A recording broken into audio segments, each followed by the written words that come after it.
EcoLoblue.com. Another way to get off the grid, EcoLoblue.com. They've got solar panel systems that they can recommend for you to get. EcoLoblue.com or 800-691-6043. 800-691-6043. EcoLoblue.com. Okay, for those that just joined us, it's the top story all over the news. I'm sure you've seen it, that WikiLeaks has released 92,000 plus documents mainly dealing with the Afghan war and what they say are massacres.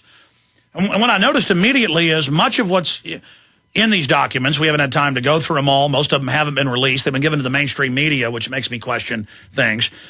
I don't know what's really happening here.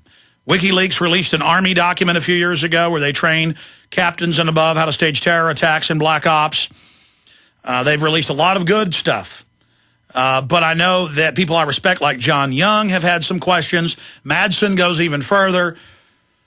He's joining us coming up in about 25 minutes to give us his take on what's happening, both with these new documents and what he thinks of WikiLeaks. It's also been pointed out and by callers, and it is in the New York Times today, that these documents point to the Army believing that Pakistan is protecting and working with the Taliban. Well, our own government, I put up the MSNBC article.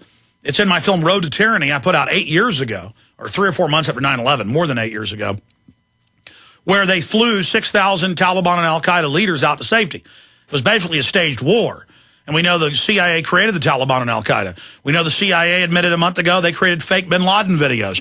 So I don't know what to think of this, and it'll take a time to really burrow down into it. But joining us is John Young, kind of the proto-WikiLeaks, that's been around for more than a decade and was one of the guys that helped found with the Electronic Frontiers Foundation and many other organizations. So we know John's a good guy. And John, give us your take on this big story.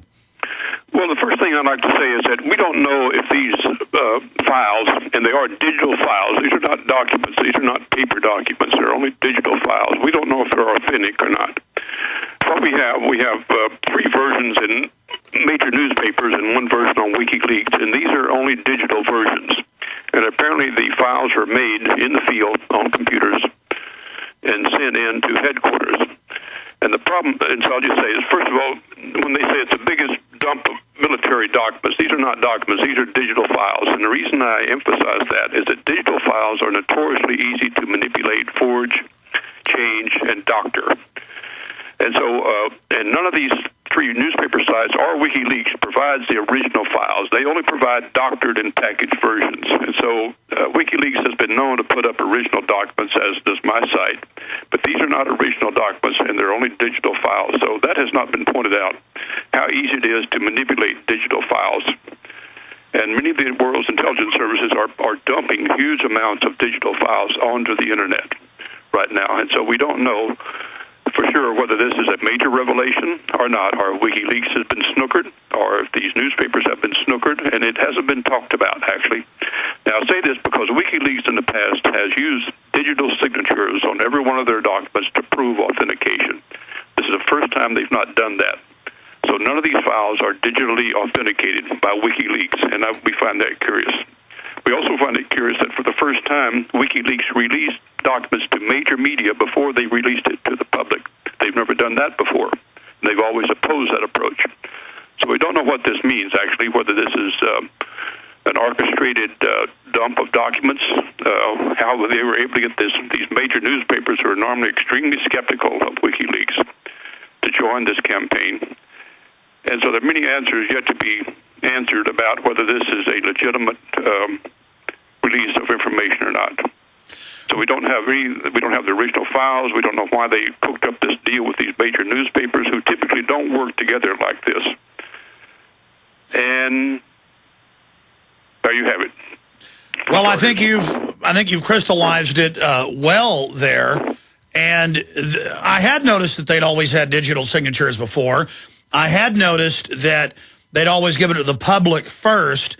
And so a lot of things are changing. And I noticed the last few months, the media normally tries to ignore what WikiLeaks is doing. They've hyped and hyped to pique our interest this data dump that now took place. And we've seen Karl Rove and others famously inject fake documents, say, into George W. Bush's Texas National Air Guard record as a way to try to poison the well to discredit future documents that come out. But we saw them indict the Army officer that gave WikiLeaks the video of the Apaches shooting the kids and the Reuters reporters. So I agree with you that this whole thing needs to be examined, and we don't know what's really happening, but this is unorthodox for WikiLeaks. It is.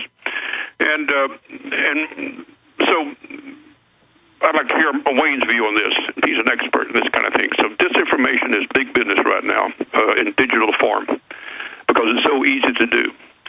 And that I'm surprised that WikiLeaks didn't account for itself more. And my suspicion is they needed the cover of these major newspapers for this data, that they didn't have the confidence to go out on its own as it usually does. So they've somehow managed to induce these major newspapers to play this role. And I'm saying, well, that's rather shrewd. That's pretty good, because it's actually not easy to snooker these people.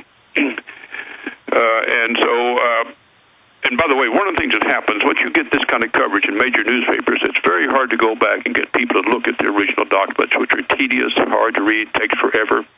So the newspaper version starts to prevail, and it gets a life of its own.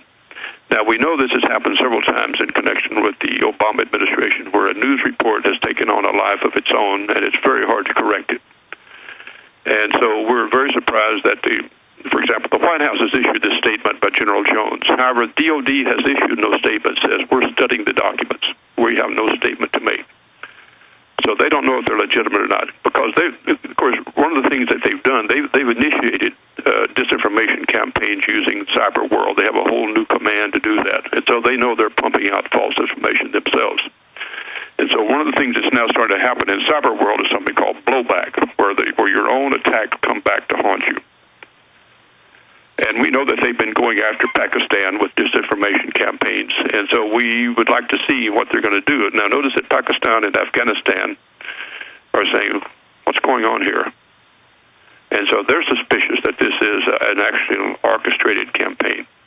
I don't want to add fire to the attacks on WikiLeaks. We happen to think that they're doing their best, but we also know that governments are immensely resourceful and using all sorts of outlets to get their message out.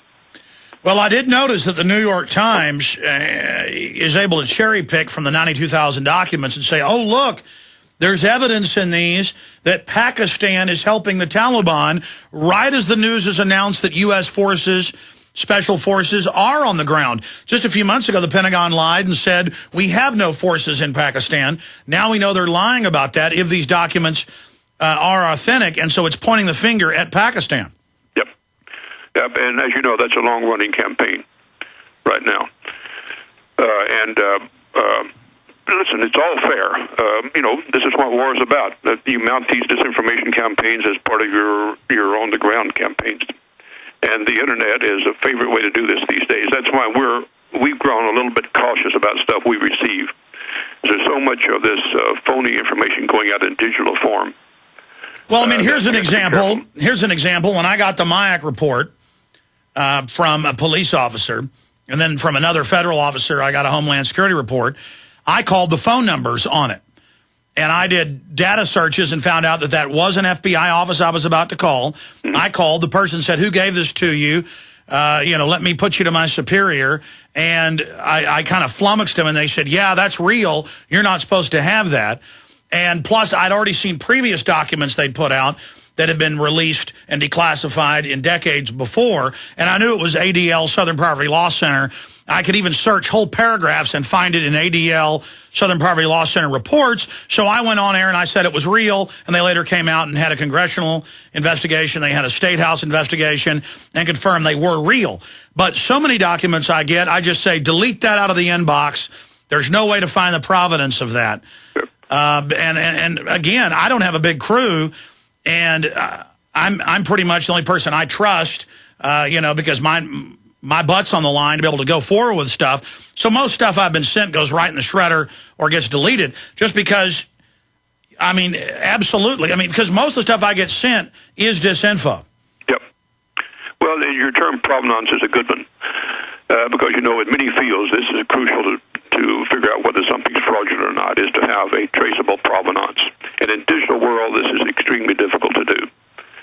And so that, but it turns out, Alex, you probably know, and Wayne can talk more about this, there are tactical means to trace a digital document below what most people have access to. There are spores and clues that are left in that unless it's very thoroughly sanitized by professionals. And in fact, all computers put secret codes in the text. Printers put secret code in the text. And then every time the computer makers and printer makers get caught, they go, oh, it's an accident. But no.